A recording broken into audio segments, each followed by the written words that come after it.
এজন মানুহৰ প্ৰতিভাৰ শতকৰা ৯৯% অধ্যৱসায়ৰ ফল, বাকী ১% জন্মগত। নমস্কাৰ, মই নিবেদিতা বৰা। স্বাগতম জনাইছোঁ ডি নিউজ আৰু ডি নৰ্থ ইষ্টৰ বিশেষ অনুষ্ঠান দিনটোৰ তাৎপৰ্যলৈ, য'ত আমি আলোচনা কৰিম বিশেষ দিনটোৰ ইতিহাস। আজি ২৩ মে।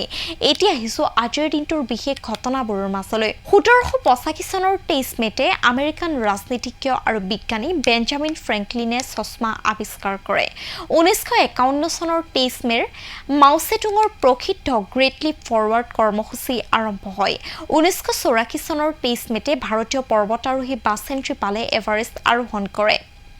১৯৯৬ চনৰ ২৩ মেত পি.এ. চাংমা সৰ্বসন্মতিক্ৰমে ১০ম একাদশ লোকসভাৰ অধ্যক্ষৰূপে নিৰ্বাচিত হয়।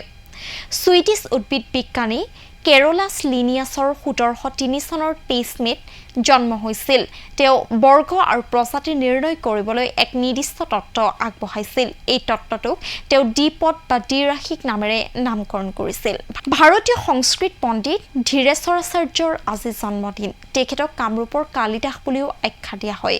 ১৮৫১ চনৰ ২৩ মেত বৰ্তমানৰ নলবাৰী জিলাৰ আঠখৰীয়াত তেওঁৰ জন্ম হৈছিল। আজি বিশ্ব কাছ দিৱস। প্ৰতি বছৰে ২৩ মেত এই দিৱস উদযাপন কৰা হয়। ২০০০ চনত আমেৰিকাৰ কাছ উদ্ধাৰকাৰী সংস্থা আমেৰিকান টৰ্টইছ ৰেস্কিউৰ পৃষ্ঠপোষকতাত এই দিৱসৰ প্ৰচলন কৰা হৈছিল। আজিৰ দিনটোৰ তাৎপৰ্য অনুষ্ঠানটি ইমানতে সামৰণি পৰিছে। আশা কৰোঁ আপোনালোকৰ দিনটো শুভ হওক। কাইলৈ পুনৰ কিছু নতুন তথ্যৰে আপোনালোকৰ মাজত উপস্থিত হ'ম। তেতিয়ালৈকে চাই থাকিব ডি নিউজ আৰু ডি নৰ্থ ইষ্ট। ধন্যবাদ।